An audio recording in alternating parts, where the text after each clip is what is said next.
Libya থেকে সাগরপথে অবৈধভাবে গ্রিসে যাওয়ার সময় ভূমধ্যসাগরে অন্তত 11 বাংলাদেশি অভিবাসন প্রত্যাশীর মৃত্যু হয়েছে।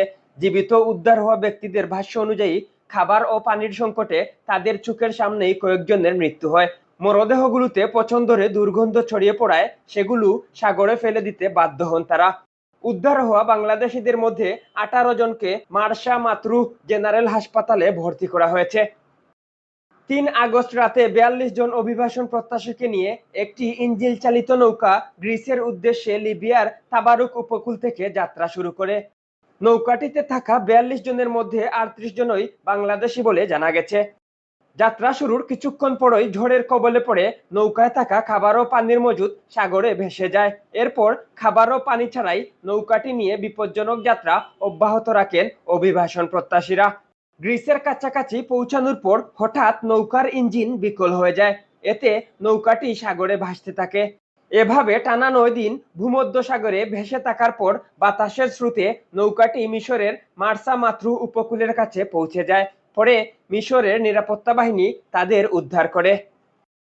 হাসপাতালে চিকিৎসাধীন সুনামগঞ্জের শান্তিগঞ্জ থানার পাথারিয়া গ্রামের আব্দুল হাকিমের ছেলে আব্দুল করিম ঘটনার বর্ণনা দিতে গিয়ে বলেন, আমরা 42 জন গ্রিসের উদ্দেশ্যে রওনা হয়েছিলাম। গ্রিসের কাছাকাছি পৌঁছানোর পর আমাদের নৌকার ইঞ্জিন বিকল হয়ে যায়, ফলে আর সামনে এগুতে পারিনি। এ সময় আমাদের উদ্ধার করতে দালালের লোকজন কিংবা অন্য কোনো সংস্থা এগিয়ে আসেনি।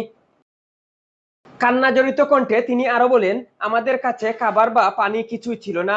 খাবার ও পানির অভাবে চোখের সামনেই 9 জন বাংলাদেশি মারা গেছেন। তাদের মরদেহ সাগরে ফেলে দিতে হয়েছে। পরে আরো 2 জন মারা যান। দীর্ঘ সময় লবণাক্ত পানিতে থাকার কারণে আমাদের শরীরের বিভিন্ন স্থানে পচন ধরেছে এবং দুর্গন্ধ ছড়াচ্ছে। তিনি আরো জানান, আমরা এখন মার্সা মাতরুহ হাসপাতালে ভর্তি। এখানকার চিকিৎসকরা আমাদের চিকিৎসা দিচ্ছেন এবং ভালো খাবারেরও ব্যবস্থা করেছেন। আমাদের বাঁচান, আমরা দেশে ফিরতে চাই।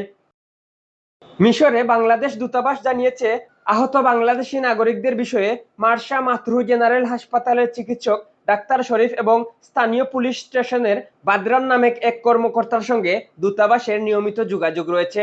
দূতাবাস আরও জানিয়েছে, হাসপাতালে ভর্তি আহতদের চিকিৎসার অগ্রগতি এবং সার্বিক পরিস্থিতি সম্পর্কে নিয়মিত খোঁজখবর নেওয়া হচ্ছে।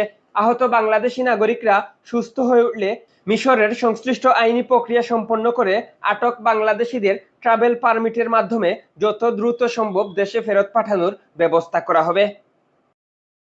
স্থানীয় পুলিশ দূতাবাসকে জানিয়েছে, তারা মোট 30 জন অভিবাসন প্রত্যাশীকে উদ্ধার করে হাসপাতালে ভর্তি করেছে। এর মধ্যে 18 জনের শারীরিক অবস্থা খারাপ হওয়ায় তাদের নিয়মিত চিকিৎসা দেওয়া হচ্ছে। অন্যদের প্রাথমিক চিকিৎসা শেষে পুলিশের হেফাজতে রাখা হয়েছে। তবে উদ্ধার হওয়া ব্যক্তিদের জাতীয়তা সম্পর্কে পুলিশ এখনো নিশ্চিত হতে পারেনি।